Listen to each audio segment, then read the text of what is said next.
Hey guys, and welcome back to another video and actually another match for Tribe Gaming. As you guys know, Thursday there's always going to be a match for Tribe Gaming, or like a video about the match from Tribe Gaming, which just happened yesterday and was in the ESL Meisterschaft tournament, which is a German competition with a lot of top teams, for example Alternate Attacks, 11 Original, many others. So this is really exciting. So what we're going to do today is I will show you guys all of the attacks in our second ESL Meisterschaft match. And then in the end, we will take a look at the standings in Group A and Group B.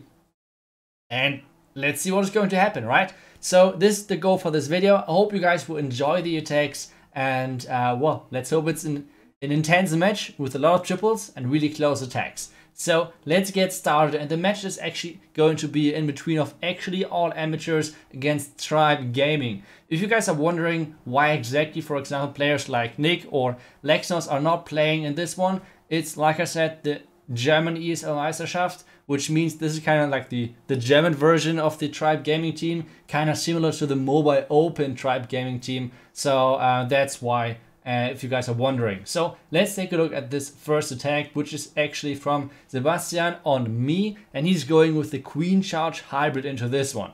He's going to charge it into the Warden compartment, I don't know why I'm always messing up the Warden and the Eagle. I'm doing that in the German videos as well, but I mean he's going to charge into the Eagle compartment, and he's getting actually quite a lot of value. Kind of unlucky with the Kokoloon over there. So the Black Man actually went into the healers and kind of dodged the Kokoloon, which is kind of unlucky for him, but really good for me, because now there is really a lot of damage on his queen, which means there's the Warden, there is the enemy Expo, so a lot of things are actually shooting on his queen. But now take a look at his queen. The queen is actually ignoring the ice golems, even though the ice golems were in front of the Warden, which gives him enough like possibilities to make sure that his queen is actually getting through the damage and through the enemy CC without having too much damage on her. So this was super lucky on his part.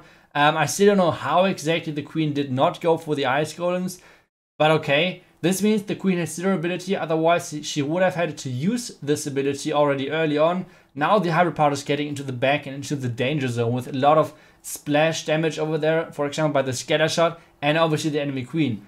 Both are dealt with, like both are getting taken out, and now the mines will duck under and the single firmament tower will retarget onto the Royal Champion. And this is kind of the moment where this attack is falling apart, because the Royal Champion is such an important troop, especially for the back end. You guys will see it so often that on those hybrid attacks, the queen will kind of be the game changer. The Royal Champion is going to be the game changer in the end with her seeking shield ability. So that's kind of the important part. And well, this was not possible in this attack. So over here, the queen, like I said, luckily still has her ability left, and this means this will be a lot more percentage, but at the same time, this won't be enough for a 3-star.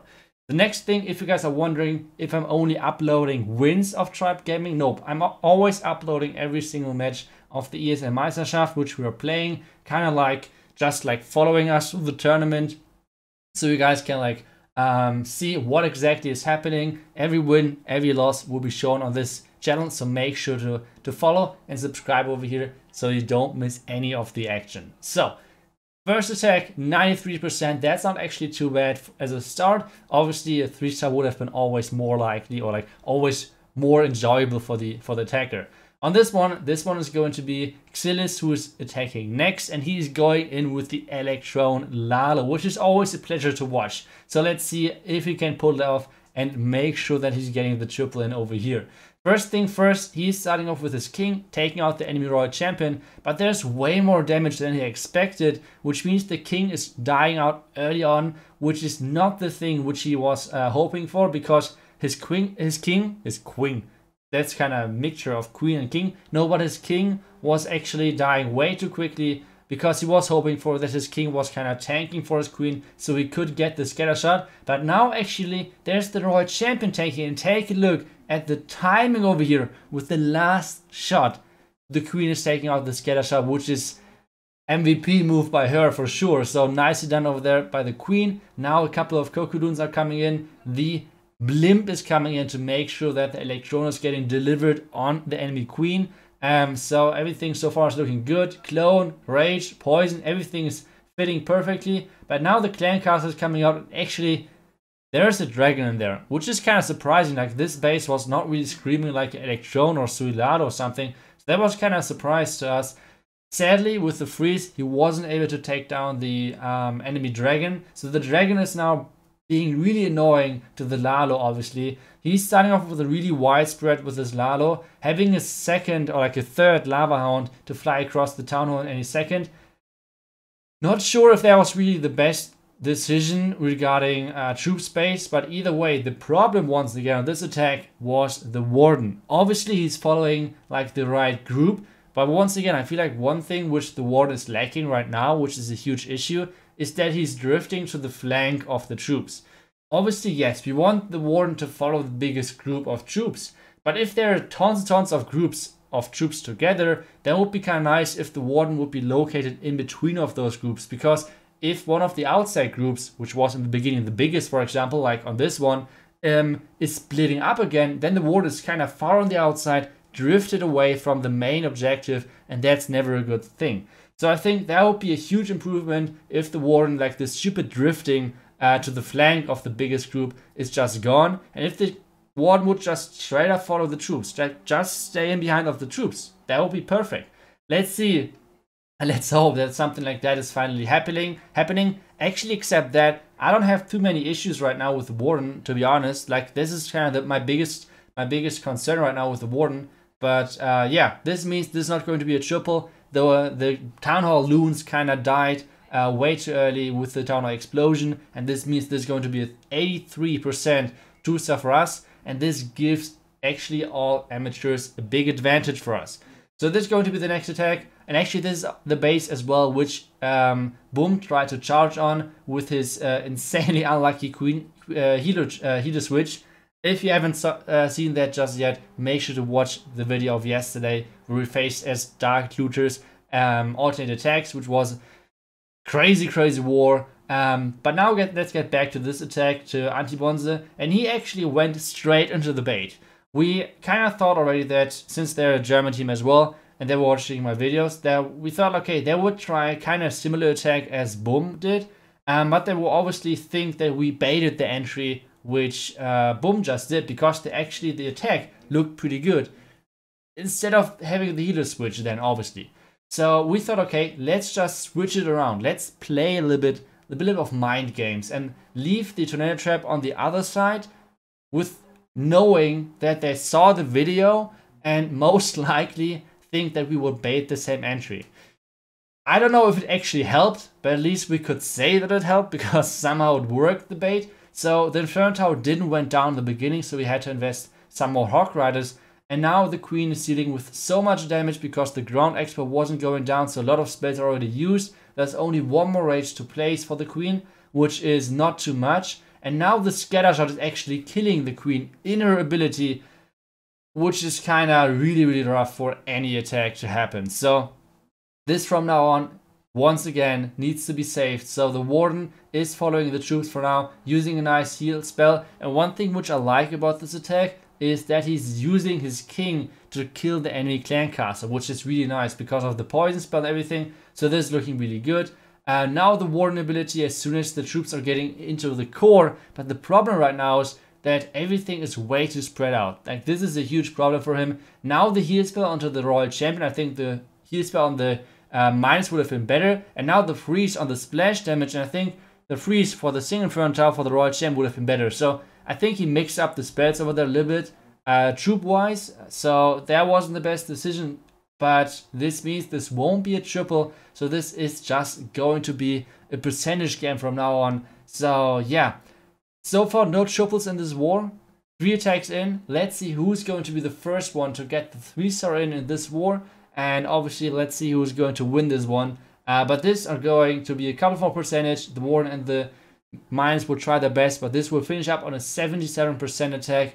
And well, so far they're leading our percentage, We have to get back right now to somehow get back into the game. A triple would be awesome because they so far have no triple yet, and obviously would lead or like give us a really nice advantage in the percentage game as well.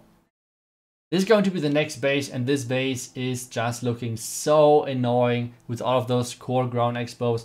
So I was kind of happy that Ziggy decided to attack the base because I don't like the base at all. It has a strange setup as well with the Single Inferno Tower and the Clan Castle right in behind. We already thought, okay, this should be kind of bait with all of the Tesla around on that side. So let's see how exactly he's trying to overcome this. Luring out the dragon early and making sure that he can take care of the Clan Castle and everything. Rage spell is getting placed, so the queen is staying alive and everything. So far it's looking good. And take a look at those holes in behind of the air defense. I don't know how many of you guys spotted this, but it's actually getting more and more popular again to have those holes in the base and in the walls to make sure that wall breakers are getting once again unreliable. And as soon as you miss that in your planning, this could mess up your attack completely. So over here he's running into a lot of black mines already. The next two black mines are hitting his healers, which is not the best thing to happen. Now we start off with this hybrid with the siege breaks on the right side as well. And it's not looking too good, to be honest. Like, there are tons of ground expos on his queen. The hybrid is getting through the town hall right now. But, well, there's not too much left, actually, because everything is now getting into the core. And there's so much damage. The Royal Champion is getting targeted by the Single Inferno Tower, which means that there's no more freeze left, which means the Royal Champion is going to die. And we once again talked already about that the Royal Champion is so important for the backend of a base in those Queen Charge hybrid attacks. So this won't be a high percentage at all, sadly. Really good try. Like I said, this base was just freaking annoying to deal with. I have no clue how to attack this base. And this will finish up on around 70-ish%. Let's take a look at a couple of really nice, really nicely placed cleanup troops. So one thing, as soon as your attack failed, obviously, you have most of the time a couple of troops left, which are designed to like funnel or like clean up troops on purpose or something like that. And he's really nicely using those. So for example, the Loon, who's dropping down on the builder hut, the Super Wall Breaker, who's getting rid of the next builder hut. So things like that can always save you a couple of percentage, and he will finish up on a 76% mark, which still means we're behind on percentage and it's tied on the stars. So this war is still freaking close. So let's take a look at the next attack, which is going to be a Yeti Smash attack from Mondi. So let's see what exactly he's doing. He's starting off with the Warden Walk on the right side, using his healers and right away catching 2 black mines. That's pretty crazy. So nicely baited by Ziggy.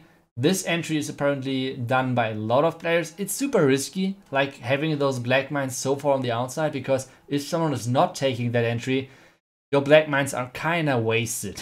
So really nice prediction on that part. Mondi so far is thinking that there are no more black mines because so far he hasn't dropped any Coco-Loons whatsoever. Now he's using his king at the bottom and he's straight away running into the Tesla farm. So crazy nice baited entry from Ziggy. The next thing, the king is running low, which means he has to use his ability, and as soon as he's using his ability, the giant bomb is popping up. So like I said, crazy stuff on Ziggy on the baiting part over here. So nicely done. So far only 3 out of those 5 healers are left alive. And the Yeti Smash is slowly getting in. The next black mine is getting into the healers, which means only 2 healers are left at this point, which is crazy. And since healers are always on the backbone, and another black mine, which means only 1 healer is left. So since healers are always on the backbone of any Yeti Smash attack, because they're the troop which are keeping everything alive, it's not the tankiness of the Yetis, it's just the healer power who's keeping everything alive. And without having this healer power, it's really hard. Like, this one healer can't really do much about making sure that those Yetis are staying alive. So even though this attack was baited, he's already passing the 50 and 60% mark. So nice recovery on that part. The Royal Champion with the Hawk Riders together is trying their best to do some more damage to the base. but this will not be a triple in the end because this attack, like I said, was way too much baited. So nicely done over there. And well, this means still no 3 stars in this war. That's pretty crazy. I think that's one of the lowest triple rates I have seen in a long time. So let's hope that we're going to see a couple of more triples in this one. We have still Eve check to attack. I will have to attack. Warsman has to attack, who's doing really well lately. So really a lot of good attacks left. And obviously, actually all amateurs are still trying to get the war win, which would be their first win in the ESL Meisterschaft. So let's see how this will go. This will finish up on a 79%, and we have the possibility to not only get the lead in the star game, but as well in percentage. So let's see the next attack from EveJack, and he's going with the Yeti Smash as well. So kind of the same as Moni did, but he's starting off with the Queen Walk instead of the Warden Walk. So let's see what exactly he's doing. He's attacking Anti-Bonze, and he is doing a Queen Walk from 6 to kinda 9, 8ish clock. And as you guys can see, there's a Wall Breaker and then a Super Wall Breaker in his army comes. The reason for that is kind of simple. He wants to test where the Super Wall Breaker is going. That's kind of always the risky part on the Super Wall Breakers. You always need to know where they're going because each one is 8 troop space. So that's kind of expensive. So this is why he's bringing one normal Wall Breaker to test where exactly the Super Wall Breaker will go. If you guys are asking why exactly, or like how exactly he's doing that, you can just save Super Wall Breakers in your army camp. That's pretty easy. Or like normal Wall Breakers, that's easy as well. They won't get deleted, so that's no problem. Now he's sending in his Yeti Smash with one Loon as well. The Loon is actually catching up a Black Mine, so nicely done. He lost 1 healer to the air defense so far, which isn't too bad. Still 4 healers left to keep all of the troops alive, which is way better than only 1 healer, for example.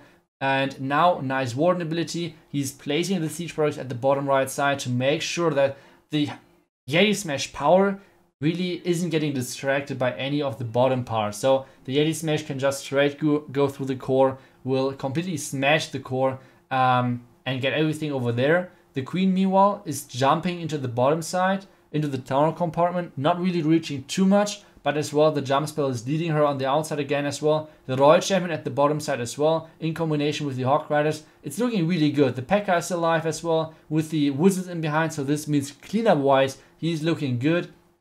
Queen ability is getting used into 2 giant bombs, so that's kind of unlucky over there. The Queen is going to die, but all of the Hawk Riders and the Royal Champion is going to collapse on the enemy king. So this attack is looking really good because he still has the Royal Champion ability left. He still has a free spell left.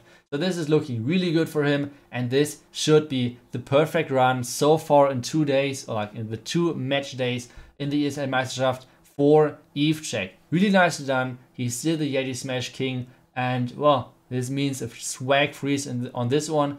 Nicely done over here, and he's saving us in this war to get the 3-star done, because now we're getting or having back the percentage lead, and as well we got the star lead, which in the end counts. So nicely done by EveJack, and let's see how the response from actually all amateurs is looking like. This one is going to be Yeti Smash as well.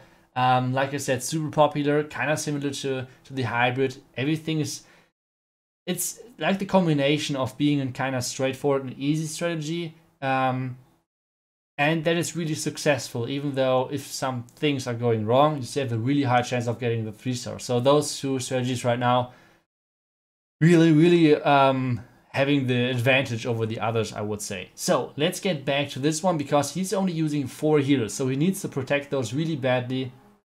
He's having tons of loons with this one, so let's see where he's using that.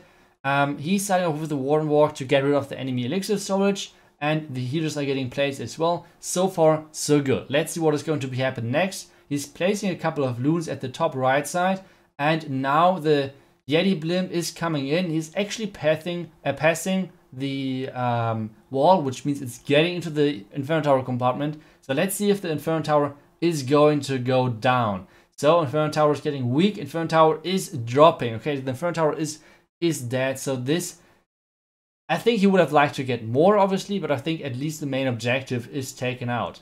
The next thing is that he hasn't, like, there's not too many healers, like I said, and the archers are on the healers, so that's not a good thing for him. First wall breaker is getting placed. Is wall breaking in actually into the wizard tower, which was not planned, I think. I think he would have liked to wall break into the Arch Tower and into the Expo. I think that was more likely his plan. And now the bad thing is happening. He's not really angling the Yetis right, and this means all of the Yetis are going on the outside. This is not a good thing for him, obviously. The queen is trying her best to stay alive in the core, collect those inside buildings, but with everything going around the base, this is not looking good. And from this on, it's just about collecting percentage. So for 40%, which isn't too much, and obviously still needs to get the 2-star. The Yetis are getting lured back into the base with the skeletons over there, so this is good for him. Now the Royal Champion into the base as well. They can get rid of the single front tower before it's burning down the Warden, so he's staying alive as well.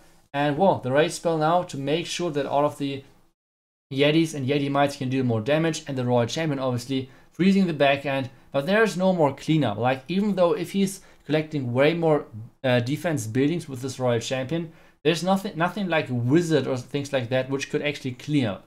So whenever you guys are attacking, always make sure that you have those cleanup troops with you. It's super important. And well, like I said, those outside buildings, there would have been at least 3 more buildings, maybe even 4 more buildings, kind of depending on how much the Yetis will get, which would have been free per percentage. But yeah, you need those wizards and cleanup troops on the outside, otherwise you're not looking too good. This means this is going to finish up on a really low percentage, which is good for us because we just hit the triple, and this is looking really good for us for a win. And this is what it's all about, right? Like, this is what it's all about in those ESL games, that you have to get the win, and that's it.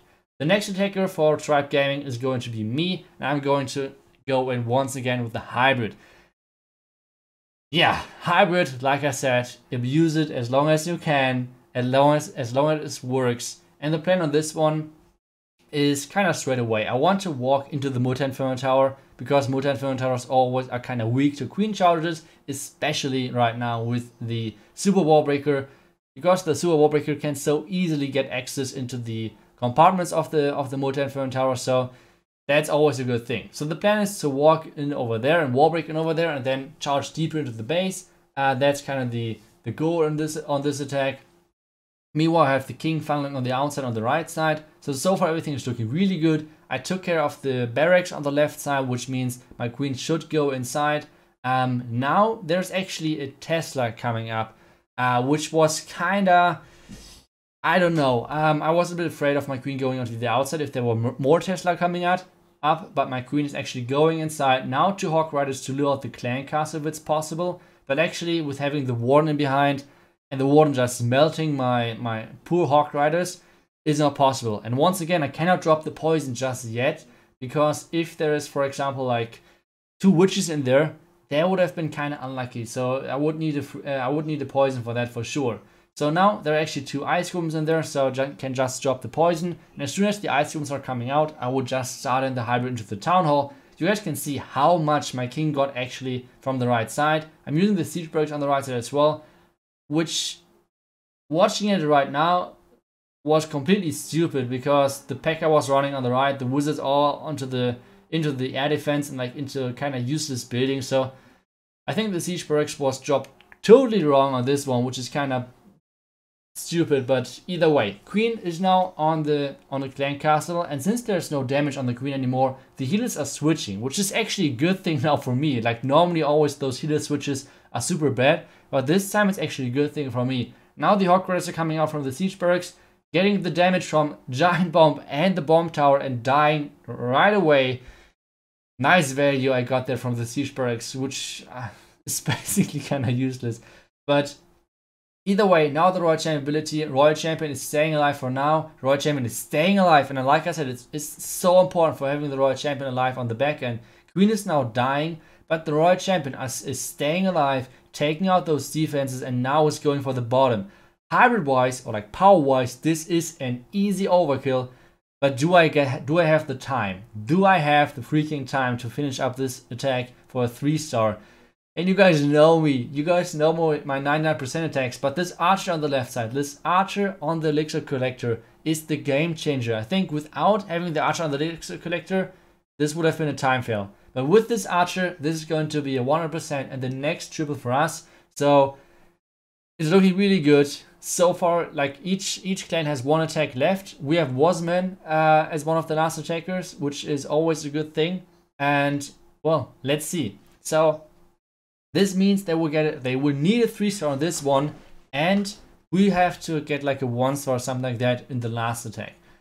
So like the idea of all of this attack is looking really good. He's starting with a couple of funnel loons on the outside and then trying to queen charge once again to the Multi Inferno Tower, which seems once again like the weakness of this base. Then the next thing which is happening is, like I said, Super Wallbreaker in, using the rage, everything so far is looking good. Tornado Trap is actually triggering, and this means the queen is getting rotated out of the base again. He needs to rage over here, which I think he didn't really count on having to do that, but the queen is getting back into the base. Was kind of close on this one if she's going to the outside or inside. And now the surprising thing to me, he's using the jump spell.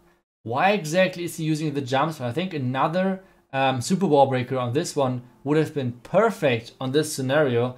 Like, perfect place to Super Wallbreak in once again. But this means with using the jump, he has no freezes on this one. And this is getting really, really close. The next thing is, I don't know who was on voice with him, but this Archer Tower could have been taken out with like 1 or 2 loons easily, all the time. Like without any pressure, just take that out, easy going. But with this Archer Tower still alive, the Archer Tower is going to wreck the healers, is non-stop dealing damage to the queen, which caused the which kind of, he had to use the ability for the queen because of that. So this wasn't the best thing to happen for him. And like I said, this Archer Tower on the outside, this had to, like, someone on voice had to call that.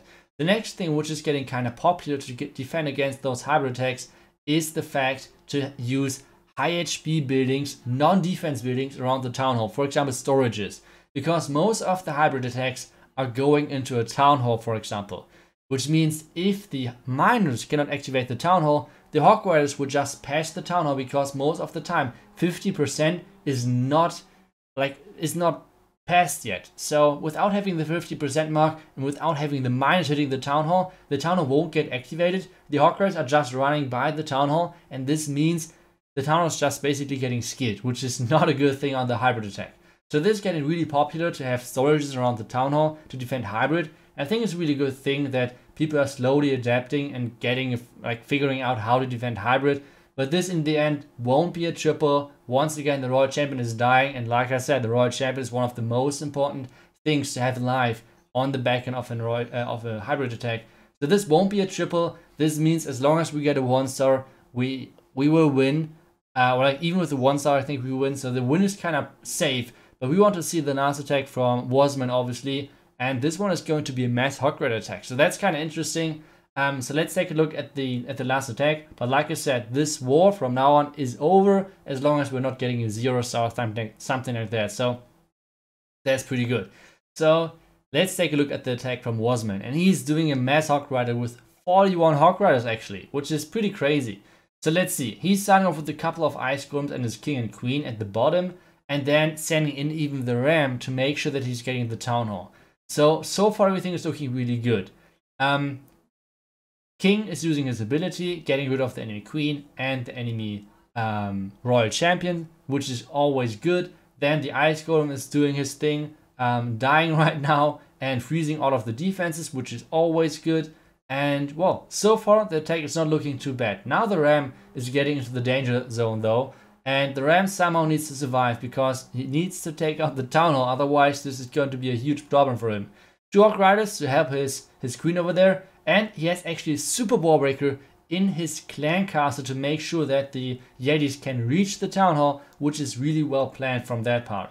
Then the clan castle is coming out, and now the wave of Hawk Riders is coming in. First 2 early heals, which is always good, especially if you have like two groups of Hawk Riders like this. And then the Royal Chamber on the right side to make sure that everything is sticking to the inside. And dodging the enemy clan castle because that's not taken out yet. So far it's looking good. Now the Hawk Riders are splitting up, which means the Warden ability is not catching all of the left Hawk Riders, or like the Warden Aura is not catching all of the left Hawk Riders, which means they have way too less HP to survive a scatter shot. those Hawk Riders and those Loons, for example, if you're doing a Lalo or Hawk Rider attack, they rely on the extra HP of the Warden Aura to make sure that they're surviving those high splash damage defenses, for example, like the Scatter Shot. So this caused this attack kind of to fail. I'm not 100% sure if the entry was right. I think he should have used maybe the Rage a bit earlier, but either way, it was a really cool try. This is going to be around like 80% I guess, because there's so many free percentage on the outside. And yeah, even though it looked kind of rough in the beginning with the Hawk Riders not getting even 50%, but that's always how those mass Hawk Rider attacks work. So nice try by Warsman, but this means we're going to finish up this war with a win. And this means we're going to finish up the second week of the ESL Meisterschaft with a win as well. So I will show you guys in a second how exactly the rankings are looking like. But this was the war 12-10, not the highest score war we have seen yet. The one yesterday was way higher on the triple rate. But I mean, sometimes you need to get the dirty wins in as well. So really good war, or like overall a nice win for us. So let's take a look at how exactly the groups is looking like. Like I said, there are two groups. The first one is with Alternate and Blacklist on the #1 spot. So really strong group. And well, looking really good for Alternate and Blacklist. We are in Group B. So in Group B, we have Tribe Gaming and Perry the Platypus on #1, which is mostly 11 Original as well. So they have two EVE teams in this bracket. We already played against 11 Original, so one of the better teams in this group, which is always good to have a win already against them. So yeah, it's looking really good for us. If you guys want to watch more of the ESL Meisterschaft action, make sure to go on Twitch and on YouTube and many more other options. There are always going to be streams in English and in German as you guys would like to. This is going to be the next week for Group B. And well, exciting matches ahead. I really love the tournament. So I hope you guys will be with us next week on Thursday. I will show you guys the next match from Tribe Gaming. I will see you guys back then, or like back tomorrow for another video. See you guys until then, and bye bye.